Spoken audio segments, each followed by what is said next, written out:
Welcome to happy cooking channel. ఈరోజు మన recipe oats upma. ముందుగా ఒక టమాటా, ఒక ఉల్లిపాయ, అలాగే పచ్చిమిర్చిని తీసుకొని పొడుగ్గా కట్ చేసుకొని పక్కన పెట్టుకోవాలి. ఇప్పుడు ఓట్స్ ఉప్మాకి ఏమేమి కావాలో క్రాస్ చెక్ చేసుకోవాలి.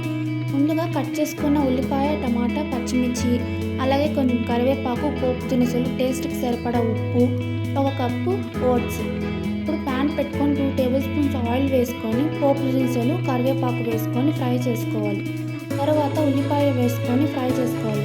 అది లైట్ బ్రౌన్ కలర్లోకి వచ్చిన తర్వాత టమాటాలు కూడా వేసుకొని ఫ్రై చేసుకోవాలి.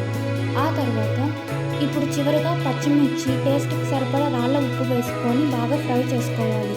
ఆ తర్వాత ఒక కప్పుకి 2 కప్స్ వాటర్ వేసుకొని బాగా వేడి చేసుకోవాలి. వాటర్ వేడైన తర్వాత ఓట్స్ వేసుకొని బాగా మిక్స్ చేసుకోవాలి. వాటర్ మొత్తం ఇనిగిపోయేంత వరకు ఓట్స్ని బాగా ఉడకపెట్టుకోవాలి.